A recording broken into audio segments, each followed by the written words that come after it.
इतका वेळ झाला, नक्की तुम्ही लॅपटॉप मध्ये काय करताय? पाहू राहिलो रे बाबा. काय पाहताय पण नक्की? बसलो काहीतरी करीत. नाही ना, पण हे वय नाही ना पाहायचं आता. झोपायचा वेळ आहे, 12 वाजत आले. तुम्ही झोपा आम्ही बसलो. नाही ना, पण आमचं वय लॅपटॉप पाहायचं काही तुमचं हात वय नाहीये. गणपतीची बसायचं पाच. नाही ना, वय नाहीये. घरी जाऊन झोपून आमचं तरी घ्यायचं. वय नाही, मंडळात आम्हाला येऊन म्हाताऱ्या शांतता माणसाला काही कळत ठेवायची. नाही काय. आपण काय पिक्चर पाहायचे नाही, घरी जाऊन झोपायचं. कीर्तन पाहावं म्हाताऱ्या माणसांनी. संध्याकाळी शोले पिक्चर लावा. हो बाबा. असं नाही चालणार. शोले पिक्चर नाही, कीर्तन पाहायचं. इंदोरीकर महाराज आहे, आता संग्राम बाबू मंडळाजवळ भंडारे. कीर्तन आणि कारतन का चाल. ते आपले प्रोत्साहन देणारे आहे. आज काय आमच्या गल्ली त्यांच्याकडून पाहून शिकलं पाहिजे प्रत्येक म्हाताऱ्या माणसाने. कीर्तन न बघता आपण शोले पिक्चर बघितला पाहिजे.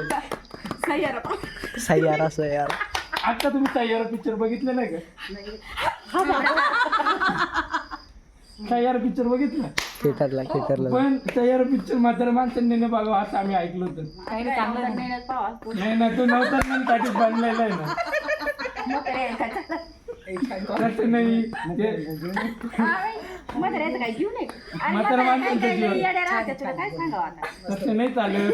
तो पिक्चर स्पेशल आज कॉलेजच्या मुलांसाठी बनलेला आहे, पोरींसाठी बनलेला आहे.